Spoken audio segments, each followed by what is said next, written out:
जय माता दी, जय माँ कामाख्या, जय श्री महाकाल महाराज। ओम ह्रीं दुं दुर्गाय नमः, क्रीं कालिकाय नमः।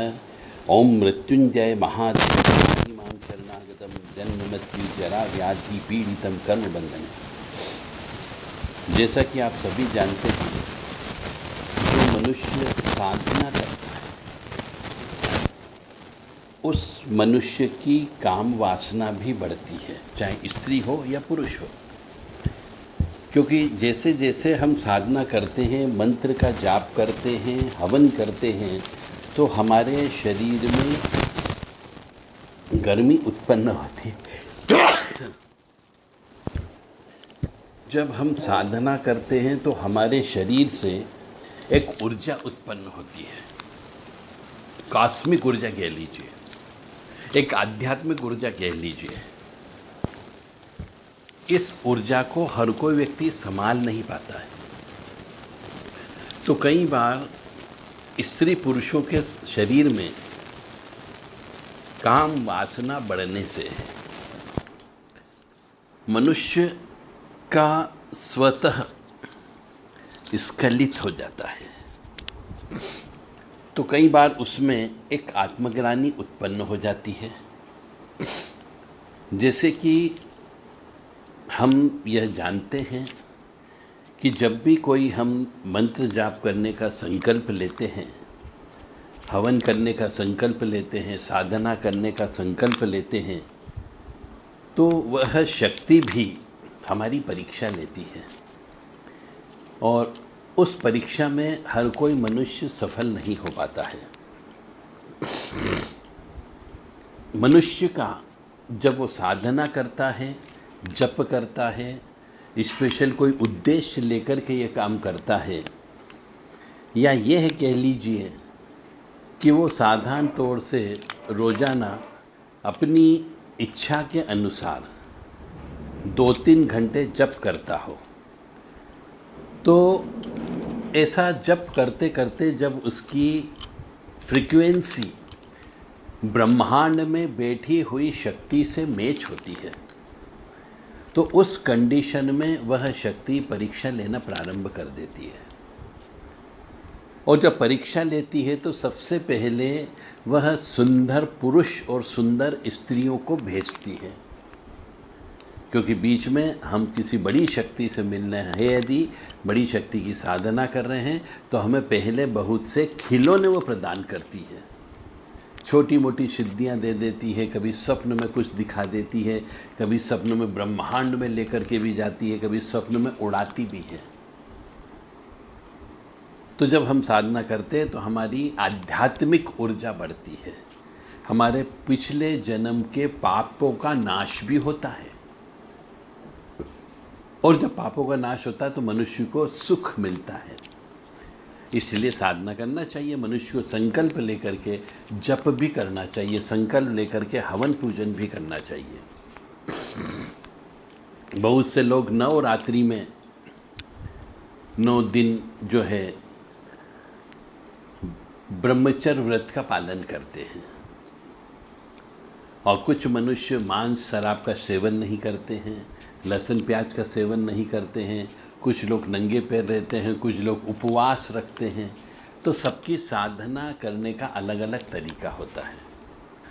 पर आज जो हमारे सामने मुद्दा आया है, वह मुद्दा आया है कि यदि मनुष्य ने संकल्प लेकर के पूर्ण रूप से ब्रह्मचर्य व्रत का पालन करते हुए वह जप तप कर रहा है, और अचानक 9-10 महीने के अंतराल में यदि उसको स्वप्न दोष हो जाता है, या फिर ये कह लीजिए कि उसकी काम वासना का वेग बढ़ने से उसने हस्तमैथुन कर लिया हो, तो क्या उसके द्वारा किए गए कामांध होने पर, उसके द्वारा किए गए जप तप, क्या सब बर्बाद हो जाएंगे? क्या उसका कोई फल मिलेगा? तो ये आज के ज़माने में ये बहुत ही साधारण बात है। मनुष्य के जीवन में आज के समय पे, इस कलयुग में व्यस्तता बहुत ज़्यादा है। उसको पैसे भी कमाना है, उसे पढ़ाई भी करना है, उसे जप तप भी करना है। तो जब भी कोई मनुष्य साधना करता हो विशेष तौर से विशेष संकल्प लेकर के, और ऐसे संकल्प के दौरान यदि स्वप्न हो जाए या कामांध हो जाए, तो ऐसी कंडीशन में जो जप किया गया है उसका फल प्राप्ति में संशय हो जाता है, क्योंकि संकल्प लेकर के किया है। यदि बिना संकल्प लेकर के करता है तो उसका फल अवश्य प्राप्त होता है। अब रही बात साधारण मनुष्य की, बात करें हम, जो हम बोल रहे कि बिना संकल्प के यदि कोई मनुष्य ऐसे ही मन में सोच ले कि मैं रोज 2-3 घंटे जप करूंगा, और नियम बना ले और उस नियम का वो पालन करना प्रारंभ कर दे, ऐसी कंडीशन में यदि उसको स्वप्न दोष हो जाता है तो उसे आत्मग्लानि बिल्कुल भी नहीं होनी चाहिए, कोई फर्क नहीं पड़ता है। क्योंकि जब हम कोई भी जप करते हैं, कोई भी पूजा करते हैं, तो उसका फल तो अवश्य प्राप्त होगा ही होगा।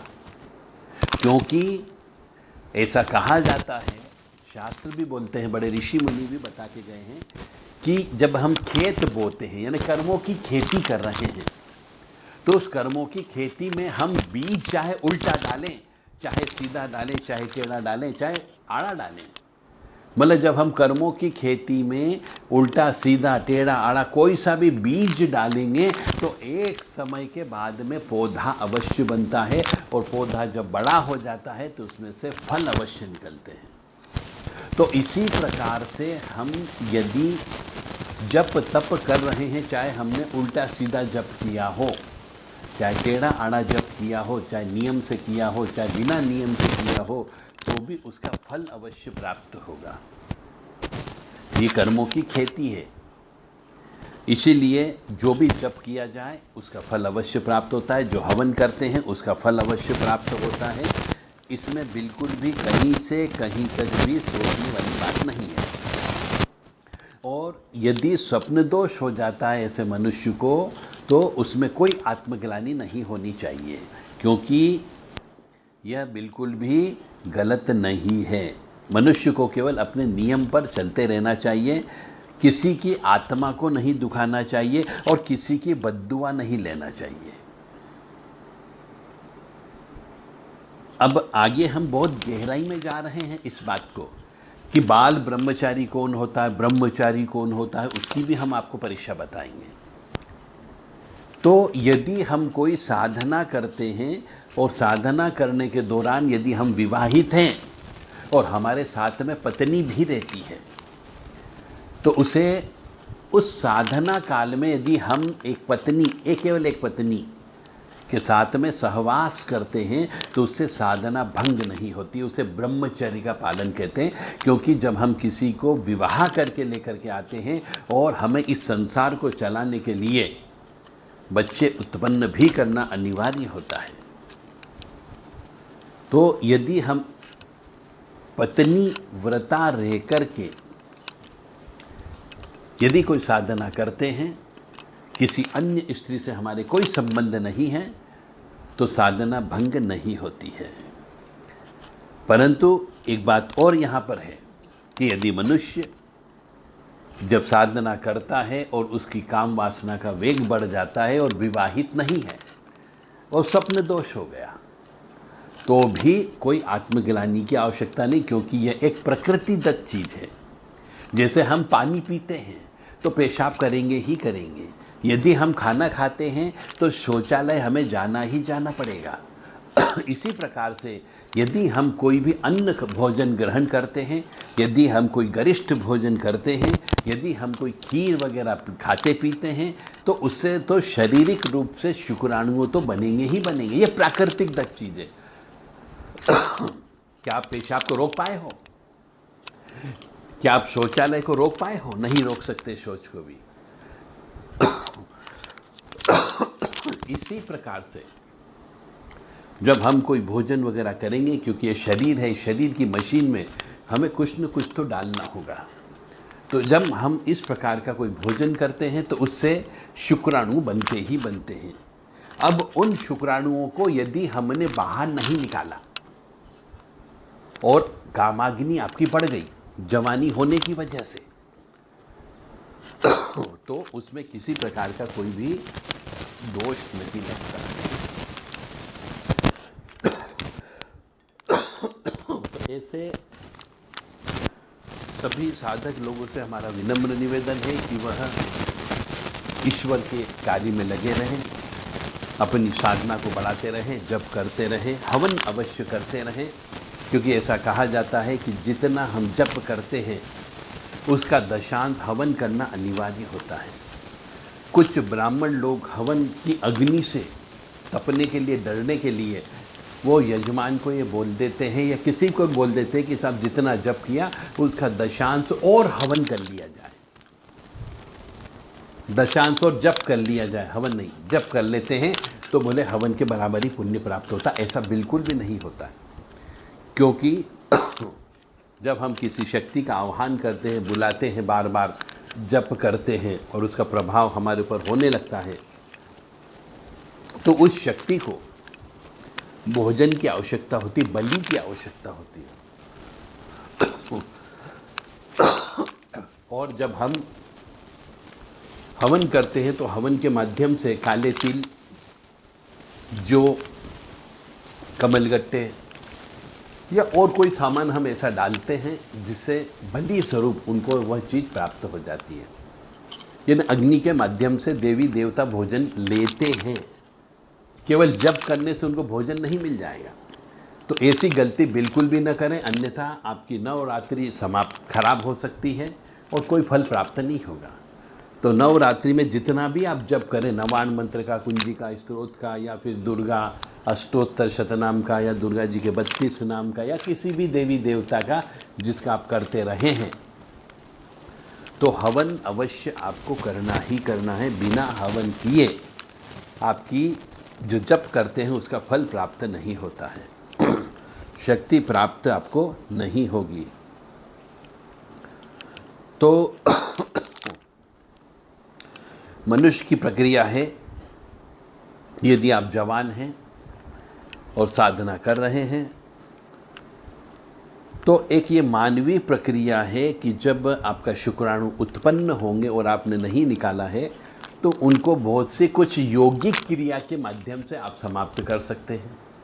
योग करना होगा और वह योग आपको पहले सीखना होगा किसी गुरु के सानिध्य में रह करके कि कौन सा योग किया जाए जिससे वह शुक्राणु ऊर्ध्वगामी हो जाए, बजाय कि नीचे से निकलने के बजाय वह ऊपर के माध्यम से चल करके आपकी गर्मी को इस प्रकार से शांत कर दे, दिल दिमाग को शांत कर दे कि आपकी फ्रीक्वेंसी उस शक्ति से मैच होने लग जाए, ऊर्ध्वगामी हो जाना चाहिए। तो बाल ब्रह्मचारी कुछ लोग होते हैं, उनकी परिभाषा ये है कि उनके लिए सहवास शब्द होता ही नहीं है, जो बाल ब्रह्मचारी हो जाते हैं। और बाल ब्रह्मचारी होने के लिए भी गुरु की आवश्यकता होती, तब वो बाल ब्रह्मचारी बनता है, क्योंकि उसमें बहुत से यम, नियम और तप का पालन करना पड़ता है। मैंने किसी भी प्रक्रिया शब्द यूज़ कर रहा हूँ, बाल ब्रह्मचारी मनुष्य को शुक्राणुओं का निकालना निषेध होता है। और ब्रह्मचारी वह व्यक्ति होता है जो केवल अपनी पत्नी के साथ में इस संसार को चलाने के लिए, बच्चे पैदा करने के लिए वह अपनी पत्नी के साथ सहवास करता है, उसे ब्रह्मचारी कहा जाता है। और जो व्यक्ति अपनी पत्नी के अलावा किसी अन्य व्यक्ति के साथ में सहवास करता है तो वह व्यभिचार करने की श्रेणी में आता है, चरित्रहीनता की श्रेणी में आता है। और साधना के ऊपर उसका उल्टा फर्क पड़ता है, असर पड़ता है। साधक मनुष्य को एक तो टीवी नहीं देखना चाहिए, साधक मनुष्य को पेपर नहीं पढ़ना चाहिए, इधर उधर की बातें नहीं सुननी चाहिए, मौन व्रत ज़्यादा रहना चाहिए, एकांत में रहना चाहिए और स्त्रियों से दूर रहना चाहिए। तो तो यहाँ पर अब नटशल में रिजल्ट ये निकल कर के आता है कि यदि एक साधक मनुष्य कोई भी जप तप कर रहा है और यदि उसका स्वप्न दोष हो जाता है तो किसी प्रकार का कोई भी दोष नहीं है, वह अपने आप में आत्मग्लानि बिल्कुल भी महसूस न करे। ये एक सामान्य प्रक्रिया है, जैसे हम पेशाब करते हैं, पानी पीते हैं तो पेशाब आएगा ही आएगा, भोजन करेंगे तो शुक्राणु बनेगा ही बनेगा, और भोजन करेंगे तो हमें शौचालय जाना ही जाना पड़ेगा। ये प्रकृतिदत्त चीज़ है, ये मनुष्य का शरीर ही इस प्रकार से बनाया गया है।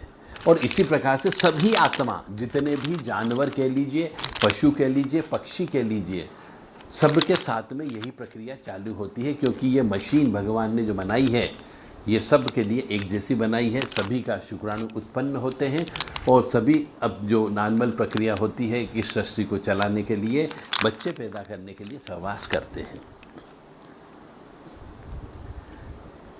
यदि आप काम वासना को गलत मानते हैं तो गलत है। आप काम वासना को गलत मत मानो, क्योंकि फिर आपको खाना पीना, रहना, सोना, उठना, बैठना सब चीज़ आपकी बदलना होगी। आप साधारण मनुष्य नहीं रहोगे, फिर आप साधक मनुष्य रहोगे, और ऐसे साधक रहोगे जो बहुत ही अलग किस्म के होंगे। यदि आप काम वासना को सही मानते हैं तो सही है, उसी से सबका जन्म होता है, सृष्टि की रचना होती है।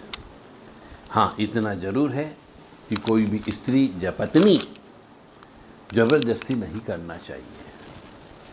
तो अब रिजल्ट यहाँ पे पूरा नटशल में रिजल्ट आया कि यदि आप कोई नवरात्रि मना रहे हैं या कोई अनुष्ठान कर रहे हैं या किसी प्रकार का कोई भी आपने संकल्प लिया हुआ हो, उस दौरान यदि आपका स्वप्न दोष हो जाता है या आप अपनी पत्नी के साथ सो जाते हैं, तो उसमें किसी भी प्रकार की साधना में कोई भी खंडित नहीं होता है। बस इस बात को आप ध्यान रख लें, क्योंकि यह एक सामान्य प्रक्रिया है और इस प्रकृति की सामान्य प्रक्रिया है, और प्रकृति ही ईश्वर है, प्रकृति ही देवी है, प्रकृति ही ये जगत जननी है। और उसी के द्वारा ये आपको आशीर्वाद दिया गया है कि आप जब पानी पीते हैं तो आपको पेशाब करना ही करना है, भोजन करेंगे तो शौचालय जाना ही जाना है, और जब भोजन करते हैं तो उसका जो रस बनता है उसे शुक्राणु कहा जाता है, और वह शुक्राणु भी एक सीमा के बाद में ऑटोमेटिकली शरीर से बाहर निकलना प्रारंभ हो जाते हैं। क्योंकि आप कोई योगी पुरुष नहीं हो जो आपको मालूम है कि हमें शुक्राणुओं को योग के माध्यम से तीसरी जगह ले जाकर के कैसे उसको समाप्त करना। क्योंकि यदि शुक्राणुओं का निषेचन नहीं होता है तो मनुष्य पागल हो जाता है, मनुष्य को बीमारियां लग जाती है और मनुष्य बहुत जल्दी मर जाता है। ऐसे बहुत से मनुष्य हैं जिन्होंने योग क्रिया सही तरीके से नहीं सीखी और शुक्राणुओं का निषेचन नहीं किया, तो वो पागल भी हो गए हैं और जल्दी उनको कैंसर होकर के मृत्यु भी हो गई है। ऐसे उदाहरण भी हमारे बहुत से किताबों में दिए गए हैं। जय माता दी, जय माँ कामाख्या, जय श्री महाकाल महाराज। तो नवरात्रि में यदि किसी मनुष्य को कोई संकल्प ले लेता है पूजा पाठ का, जप तप का, पाठ करने का, और यदि बीच में सामान्य प्रक्रिया के दौरान यदि स्वप्न दोष हो जाता है तो तुरंत स्नान करके दीपक अगरबत्ती लगा करके अपने ऊपर से एक नींबू उतार के काट करके फेंक के आप वापस अपने पूरा पूजा पाठ जप तप हवन सब कुछ कर सकते हैं। जय माता दी, जय माँ कामाख्या, जय श्री महाकाल महाराज। ओम कामाख्ये वरदे देवी नीलपर्वतवासिनी त्वं देवी जगतमाता योनि मुद्रे नमस्तुते। कामाख्ये काम संपन्ने कामेश्वरी हरप्रिये कामनाम देहि मे नित्यम। कामेश्वरी नमस्तुते। कामदे काम रूपस्ते सुभगे सुरसेविते। करोमि दर्शन देव्यम सर कामार सिद्धयेत्। ओम महेशानी महामाये चामुंडे मुंडमालिनी आयु आरोग्य ऐश्वर्य देहि में देवी परमेश्वरी। योनि मात्र शरीराय कुंजवासिनी कामदा रजस्वला महातेजा कामाक्षी ध्याय ताम सदा। काम प्रिया कामरता कामा काम स्वरूपिणी कामिनी कामिनी काम्या कामुका कामचारिणी काम बीजेस्तता काम पीठ निवासिनी कामदा कामहा काली कपाली करालिका या देवी सर्वभूतेषु लक्ष्मी रूपेण संस्थिता नमस्तस्यै नमस्तस्यै नमस्तस्यै नमो नमः।